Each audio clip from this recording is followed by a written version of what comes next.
Jangan baper ya. Untuk lembaga Robito yang terhormat, mohon maaf ya.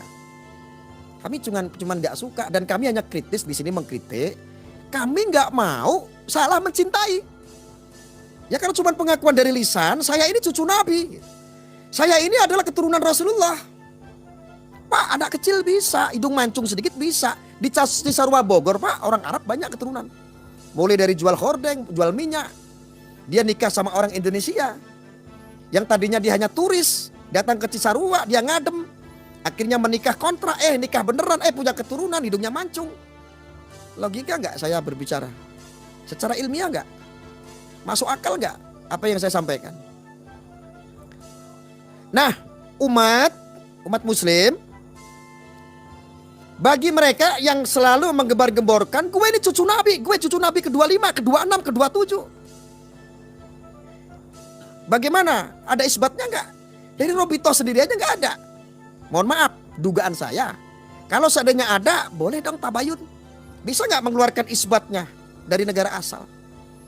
Termasuk dari beberapa kitab dari Maroko, pernyataan-pernyataan itu.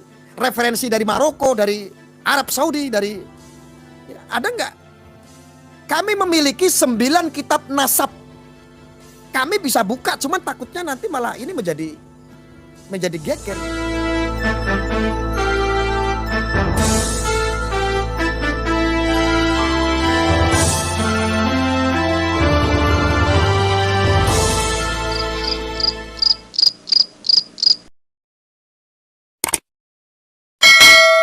Saya tidak memfitnah bahwa Robito itu tidak zuriat Rasul, enggak. Saya tidak memfitnah bahwa Robito itu salah, enggak. Saya enggak menghina, enggak menuduh bahwa Robito itu mengeluarkan nasab-nasab palsu, enggak. Cuman kadang-kadang saya berpikir, masa iya sih Robito itu ada oknumnya bisa jual beli gelar. Tapi kan dulu pernah rame. Ada dulu dugaan-dugaan itu. Praktik-praktik jual beli gelar. Tapi itu hanya dugaan orang-orang isu dulu ya. Saya nggak membenarkan itu. Saya masih meyakini bahwa Robito itu benar. Cuman ini loh oknumnya ini yang suka mengaku sebagai cucu Nabi, akhirnya bawa Wali Songo, seolah-olah Wali Songo tidak punya keturunan, bahwa keturunannya itu nggak zuriat karena sudah terputus, karena dari perempuan. Pak, keturunan Wali Songo itu kalau diurut-urutkan dari Sunan Ampel itu ada keturunan.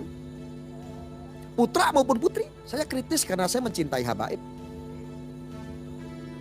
Cuman saya nggak mau salah mencintai seseorang. Masa ketika kita mencintai pacar kita, ketuker, akhirnya mencintai istri orang, kan gue nggak mau. Jangan pada baper ya, saya menyampaikan apa adanya. Saya ada kawan yang sudah mutar-mutar di Timur Tengah, sampai ke Maroko, sampai kemana-mana.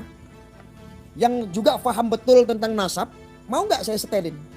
Kalau seandainya ada statementnya Bahar Smith tentang Wali Songo, boleh nggak saya setelin di sini? Tapi jangan ada yang baper ya. Nanti marah-marah, handphone saya pecah, dibanting. Nggak boleh ya, jangan baper. Serius, jangan baper. Ini saya sampaikan. Supaya ini nggak, yang ngomong tuh juga saya ada sumbernya. Ya kalau memang ini tidak betul ya silakan, kita bisa buktikan, kita jeleng-jelengan gitu. Kita uji secara ilmiah, kita uji secara DNA, dan kita minta bukti ada isbatnya tidak. Saya masih kadang-kadang mikir karena saya kritis ya, Robito ini ada isbatnya nggak ketika ada orang-orang yang legalitasi apa? Mereka adalah juriat, dia punya buku nasab gitu. Ada isbatnya nggak? Jangan isbat bikinan sendiri dari keluarga sendiri gitu maksud saya. Boleh dong saya nanya, kan saya nggak paham. Kemarin pernyataan tentang Wali Songo itu bukan Habib. Ya memang bukan Habib, Sayyid. Nah ini ada yang ngomong nih seperti ini. Apakah masih golongan habaib atau bukan? Saya sudah beberapa kali mengetahui Ini yang bicara Sayyid. banyak keturunan Wali Songo yang memiliki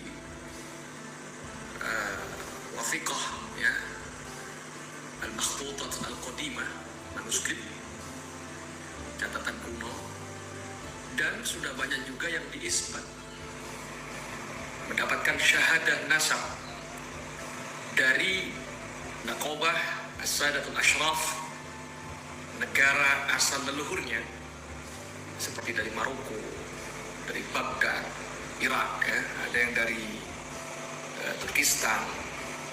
Dari kesemuanya ini tidak ada yang jalurnya ke Ba'alawi, ya.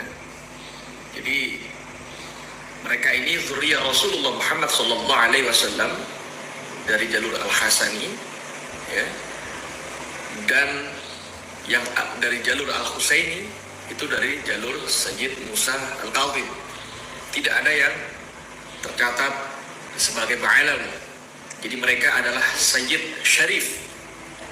Kalau menurut nasab, ya, tinjauan nasab, mereka adalah Sayyid Syarif, bukan Habaib, bukan Habib. Makanya banyak zuriyah Wali Songo yang mastur, yang membumi, ya, tidak dipanggil Habib. Banyak yang dipanggil Kiai, Gus, banyak, ya. Tapi mereka sejatinya adalah seorang Sayyid Syarif zuriyah Rasulullah Muhammad sallallahu alaihi wasallam. Lah memang zuriat Rasul itu bukan Habib, Sayyid, Syarif. Dan ketika mengaku ada darah Rasulullah, ada keturunan, ya harus jelas gitu. Ada isbat dari negara asal, dari penduduk asal, diakui oleh negara. Tidak ada Habib, tidak ada. Tapi di Indonesia kita ikutin lah, karena memang tradisinya panggilan disematkan Habib, ya, yang terkasih, yang tercinta. Ya. Saya nggak mengatakan semua saya arahkan untuk semua habaib. Saya hanya mengkritik untuk satu Habib yang kadang-kadang ini kontroversi terus, gitu. Tidak mau mencontohkan seperti apa yang didakwakan oleh Rasulullah. Lalu apakah zuriat Rasul harus ada pengakuan dari lembaga nasab, negara asal leluhurnya, bukan di Indonesia? Nah kalau di Indonesia itu kan keluarga sendiri itu. Seperti Robitoh Alawiyah, Alawiyin. Itu kan pencatatan nasab secara administrasi kan ada di Robitoh. Saya nggak mengatakan bahwa yang dicatat oleh Robitoh ini nggak bersanad, enggak. Saya tidak mengatakan itu. Cuman kita perlu kejelasan, semuanya kita perlu kejelasan. Semua zuriat Rasulullah di Indonesia ya di dalam Alawiyin, Radhiyatul Alawiyah. Apa hubungannya sama nakobah dunia? Kita dengarkan.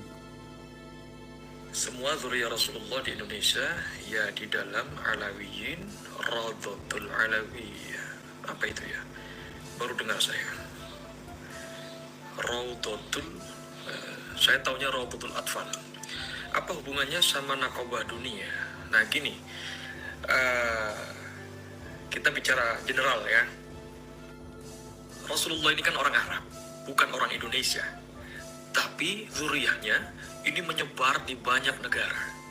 Ada di Persia, Iran, Irak, Maroko, Palestina, Mesir, Yaman, Libya, bahkan sampai ke Indonesia.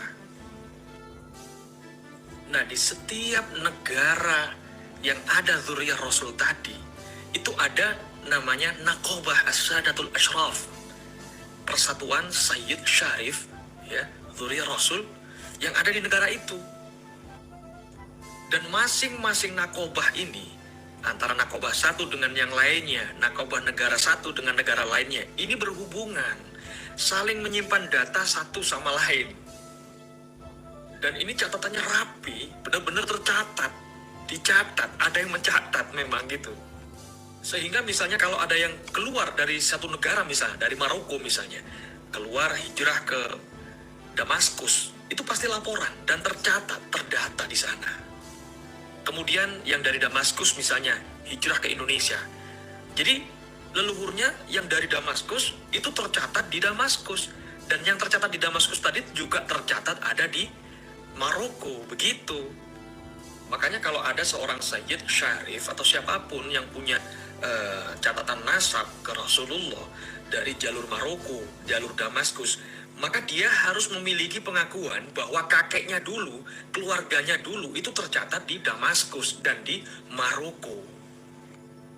maksudnya tercatat sebagai Sayyid Syarif, Dzurriyyah Rasulullah.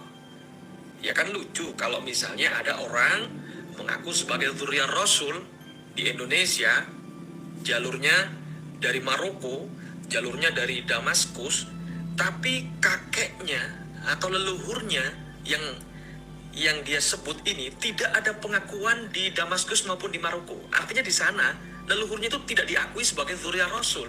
Tiba-tiba anaknya anak cucunya, keturunannya di Indonesia ngaku sebagai Dzurriyyah Rasul. Kan lucu. Jadi umpamanya begini. Ada seseorang mengaku sebagai anak saya. Dia tinggalnya di Jakarta. Tetapi di kartu keluarga anak yang mengaku itu adalah anak saya, di kakak itu nggak ada. Minimal pengakuan itu harus bisa dibuktikan secara ilmiah, secara data. Nah, rata-rata ini kan yang disodorkan selalu orang-orang yang mengaku cucu Nabi. Sekali lagi saya ulangin untuk yang terhormat Robitoh. Saya tidak mengklaim bahwa Robitoh ini nasabnya yang dikeluarkan palsu, tidak. Tetapi saya kritis di sini bertanya, apakah Robitoh itu ada isbatnya? Karena saya punya kawan Syed maupun Syarif, Dzurriyyah Rasul yang sudah mutar-mutar di seluruh dunia, sampai ke Maroko, sampai kemana-mana ke negara Timur Tengah. Dan beliau juga ada kitab rujukannya, yaitu kitab nasab, ada sekitar 9 yang tadi saya sampaikan. Dan saya sudah memiliki kitab tersebut, saya mau pelajari itu. Ya. Makanya kalau seandainya ada yang keberatan, siapa itu Bahar yang mengotak-atik membawa-bawa Wali Songo, keturunan-keturunan Wali Songo, terputus nggak ada Dzurriyyah Rasul, ini seolah-olah kan Anda mengkerdilkan orang-orang keturunan Dzurriyyah Rasul yang ada di Indonesia. Seolah-olah kan begitu. Ya. Saya kadang-kadang ngomong-ngomong bingung saudara, takutnya saya kebablasan, banyak dituntut ini saya. Tapi yang jelas, ini saya tidak tujukan kepada habaib yang lain. Kami nggak pernah mempersoalkan itu. Tetapi ini nih, Bahar Smith ini mancing-mancing terus.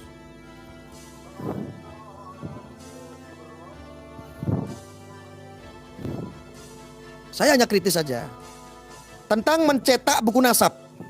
Didengarkan ya saudara-saudara ya, ini pelajaran buat kita semua. Jadi saya tuh ada sumbernya yang menyampaikan itu Dzurriyyah Rasul tentang mencetak buku nasab. Kalau cetak buku nasab itu ada lembaganya atau gimana? Iya benar, ada lembaganya. Tergantung dari jalur leluhurnya.